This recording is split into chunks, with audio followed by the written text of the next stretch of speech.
Përshëndetje të dashur miqtë e mi, përshëndetje të nderuar ndjekës, ja ku po ritakojmë sërish me rrëfimin e radhës. Unë në fakt rrëfime të tilla kam bërë, letra të tilla kam lexuar, por nuk e dija që do t'jetë kaq e madhe vepra e gruas shqiptare, vepra e femrës shqiptare, kundërdrejt realisht vjerave të tyre. Rasti apo historia që më ka ardhur bëhet fjalë për një nuse e cila ka bërë një lëvizje shumë interesante, një lëvizje që në fakt ju nuk do ta besoni. Ajo është duke u kujdesur për vjerën e saj, edhe pse është e martuar në shtëpi tjetër, do të thënë kujdeset konkretisht për ish vjerën. Përshëndetje Tiranë. Uroj që të jesh sa më mirë dhe dua që të ndaj rrëfimin tim. Kam dëgjuar në kanalin tënd rrëfime shumë të tmerrshme. Dhe sinqerisht më vjen shumë keq që nuset e ditës së sotme nuk dinë në asnjë mënyrë që të kujdesen për vjerat e tyre. Nuk i respektojnë, nuk i nderojnë, ndërsa unë kam bërë të pamundurën për vjerën time. Kur u martova, vjera e parë më ka pritur si vajzën e saj. Më beso Tiranë që unë nuk dija kafe të bëja. Unë nuk dija 2 kokra ves të skuqja. Ishte ajo që punonte në shtëpi, si kur unë të mos kisha asë një gjë. Ajo kujdeseshte për shtëpin, ajo kujdeseshte për familjen, ajo kujdeseshte për ushqimin, ajo bënte çdo lëvizje që në të vërtet asë një nën ndoshta nuk e bën. Mua më trajtonte jo si nuse, por më shumë se vajzën e saj. E kishte një djalë të vetëm. Unë zgjohesha në ora 12 nga gjumi. Kur zgjohesha unë, punët ishin bërë, kafen e kishte pirë dhe e pinte kafen e dytë me mua. Por jo në shtëpi, në restorant. Do me thënë kam jetuar jo si mbretresh, por shkuar mbretreshës. Ditët kalonin si ujë. Unë po mundohesha që të jem e lumtur në atë shtëpi derisa pa lumturia na trokiti. Në shtëpinë tonë ndodhi ajo që nuk duheshte të ndodhë. Djali i saj dhe bashkëshorti im në një aksident trafiku humbi jetën. Dhe shtëpisë tonë i ra gjëma e zezë. Nga e gjitha ajo lumturi e madhe, ne arritëm që të përjetojmë tmerrin më të madh. Ne arritëm që të shohim dhimbjen me sy. Më besoj që nuk e haroj dot ditën e varimit.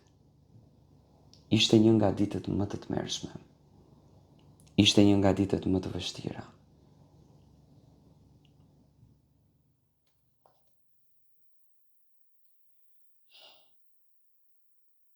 Mundova që ta bëj më të mirën, realisht më të mirën. Por, vjera më tha që ti je e re, edhe duhet të dalësh nga shtëpia. Dil shihe fatin tënd. Edhe unë nga jo shtëpi kam dalur të plota pas 6 muaj. Asa e rënd ishte. Ishte momenti më i vështirë. Të dal nga jo shtëpi që unë investova jetë, që unë investova dritë, që unë investova dashuri. Por, s'kisha që bëja, jeta do shkonte. U fejova dhe u martova në një shtëpi tjetër.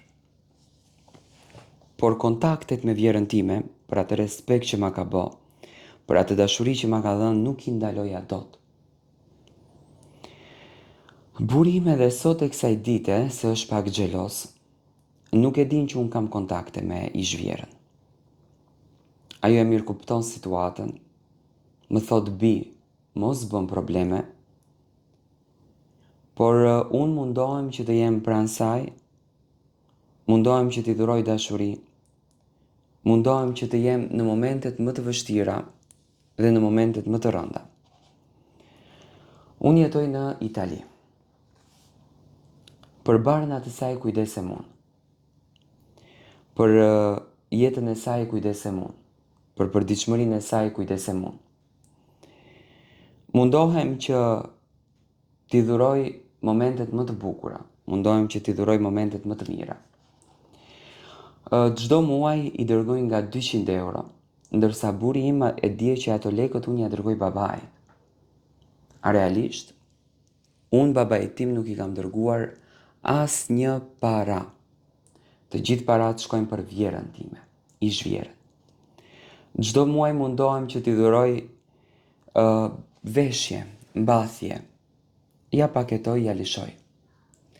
Ajo më falenderon çdo ditë. Nuk e di, ndonjëherë mendoj të ulem edhe t'i them burit që nuk është se e bëj për dashurinë që e kam patur për ish-burin. Dhe nuk ka burr në botë që mund të më bën që unë të harroj atë. Sepse ai është njeriu që ka bërë atë që askush nuk e bën për mua. Por thjesht faktit duhet ta kuptojmë, është në ne vetme. Dhe unë dikur i kam premtuar që unë do të kujdesem për ty, në të mirë dhe në të keqen. Dhe ja mos e ço më larg, e keqja na ra në familjen tonë, në shtëpinë tonë. Dhe unë nuk mund ta toleroj që kjo nën të mos të kujdesem unë për të dhe ajo për mua. Shpresoj që në të vërtet të kemi çaste të mira, të kemi momente të mira. Uroj me zemër që të kalojmë bukur të dyja dhe shpresoj që buri të ma pranon këtë gjë. Dua të marr mendimin tuaj. A t'ja tregoj burit këtë realitet? Apo mos t'ja tregoj fare? Sepse jam në një pikë që dua ta them të vërtetën. Nuk mundem më këtë histori ta mbaj të mbyllur në heshtje. Jepni mendimin tuaj. Në fakt, zonja në fjalë kërkon mendimin dhe dëshiron që ta kupton të vërtetën e madhe se çfarë po ndodh me burin e saj dhe a do t'jetë ai që do ta mirëkuptoj apo jo.